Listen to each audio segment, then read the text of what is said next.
املأ الأرض بتكبير يهز الغاصبين، من لأنات الثكالى إلا رب العالمين. املأ الأرض بتكبير يهز الغاصبين، من لأنات الثكالى. Welcome back to another video.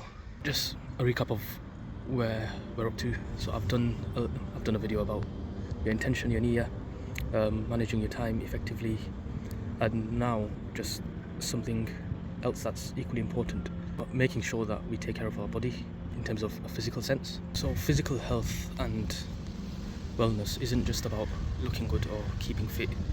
In Islam there's more to it. It's more about fulfilling the trust and showing the honor that Allah has given us, as in honoring what Allah has given us by taking care of ourselves, by making sure that we're as strong as possible to do the ibadah that Allah has told us to do.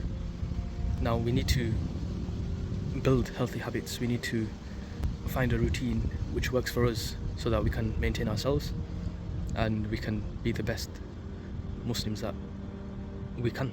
What's the Islamic perspective on physical health and working out in general? Well, the Prophet ﷺ said that our body has a right over us.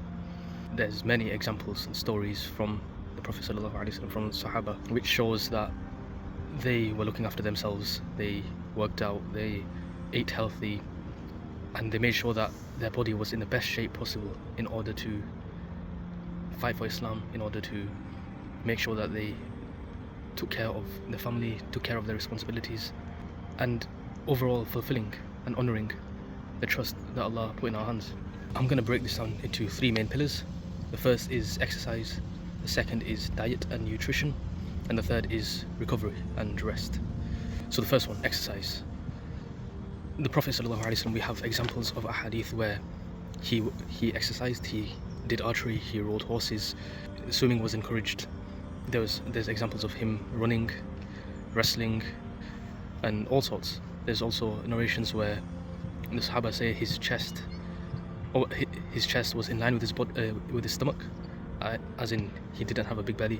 All this is encouraged, and in fact a few of these, so archery, horseback riding, swimming, this would be classed as a sunnah as well.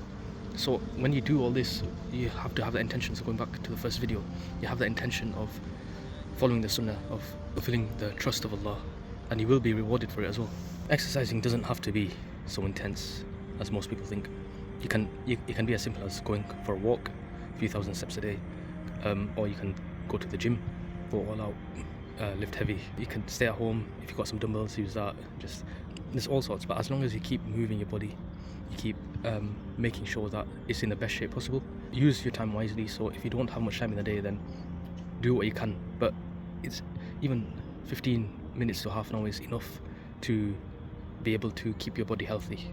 And then just some benefits of it is that it boosts your mood, it can help you focus better in salah, just especially if you're going for walks or runs or wherever outside.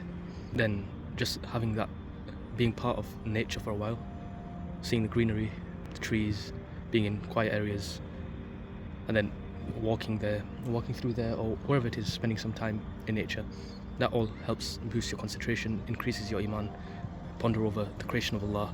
So there's multiple benefits to working out per se. Yeah, it's just something to try out. Moving on to the second pillar, diet and nutrition. What we put in our body makes a big difference, and for those who go gym and work out, then they would know this. Intake of protein, if you're bulking, if you're cutting, all that comes into it. But a lot of us who don't go gym or who don't research a lot into this, we don't care about that. But that's wrong, because there are sunnah foods to eat as well. The Prophet ﷺ preferred certain foods over others, and there's always a reason for that. He would always go for the better option, whether he stated it or not. So in the same way, try and eat those sunnah foods and try and eat as less processed foods as you can. That makes a big difference as well. Of course, always eat halal, or else whatever you put into your body, then the outcomes will be awful.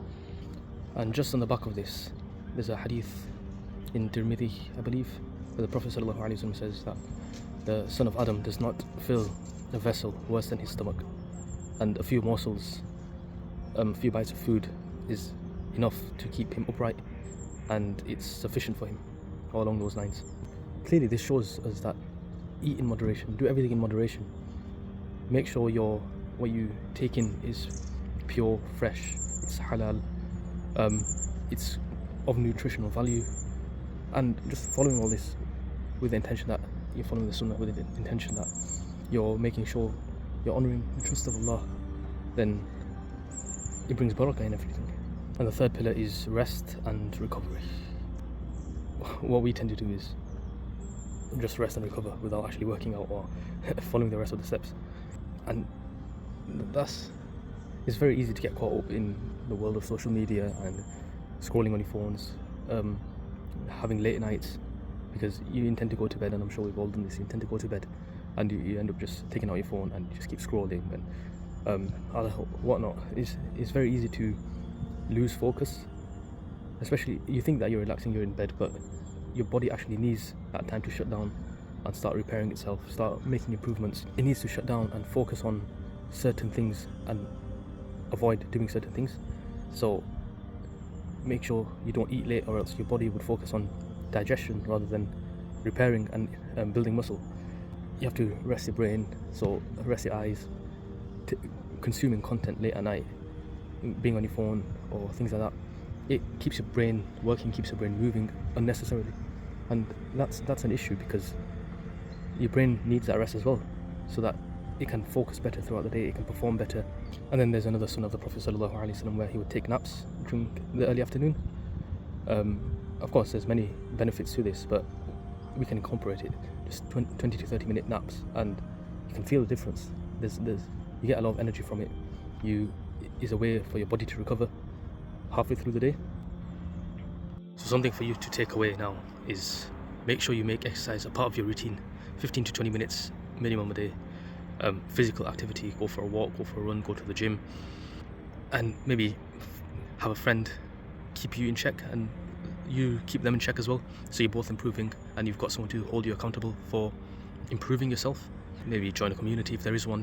You have to basically try your best to make sure you keep up with your goals and your routines and actually trying to become better. Make sure you eat proportionately, moderately, as the hadith states, a third for food, a third for water, a third for air. Chew your food slowly. Again, there's scientific benefits to that as well, release of enzymes and all sorts. Again, all from the sunnah, so make the most of it. Make sure you follow it, because it's better for you. It's got that benefit for you. Eat more protein, eat more veg and fruits, cut down on sugar and carbs and processed food. Yeah, just make sure you research on that as well, so you know exactly what to do. Make sure you sleep properly, have a good sleeping routine, so that you don't miss Fajr.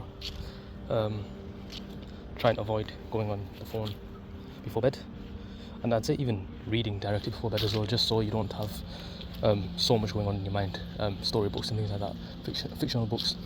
A lot of the time, if you're reading a good book, then you end up just pondering over it, and that's all fine and good for your brain, but just before bed isn't ideal, I'd say. So do something relaxing, do some dhikr, avoid talking. So again, all this is established from the sunnah anyways, so if we follow the sunnah, literally that is the best way for us to perform best, to become the best version of ourselves that we can be. Just a change of setting, but just to finish off this video, you have to understand that physical health is more than just fitness. As a Muslim, it's connected to our spirituality, and it's the essence of working out. The end goal of it is that it should better us in terms of becoming Muslims, in terms of our iman, in terms of our worship. We should have an aim that our focus in worship becomes stronger, our worship itself improves, we can do more, we're able to do more. Not only that, but it's a way of us being more patient as well, because we're going through struggles and working out, going through a fitness stage. A lot of it is patience, a lot of it is hard work and patience, perseverance. You don't see results straight away. You can get tired out really quickly initially as well, and there's a whole improvement stage, and just the whole stage of building up yourself before you reach a certain point where you think, well, now I'm making an improvement, now I've become better in something. It's not just that physical aspect, like I said, we're looking at, there's so much more to it, there's so much extra that it helps us with in terms of our characteristics as well, and I'll make another video on that. But we have to keep that in mind, that there's a bigger goal to everything. So make sure you have that intention, and you will be rewarded throughout the entire process if you keep that in mind, if you have that intention. Something to consider, or just question yourself: how have you treated your body so far? Remember, this body is from Allah. How have you treated it? Have you looked after it? Have you mistreated it? Do you have any intention to improve it and look after it? And if you do, what are the steps that you're going to take towards improving your health and towards bettering yourself, towards honouring that amana that Allah entrusted you with? So keep these in mind, and hopefully it encourages you to start working out, start pursuing your fitness journey, and in turn become a better Muslim. And that's it from me for this video, and yeah, I'll see you in the next one. Assalamu alaikum.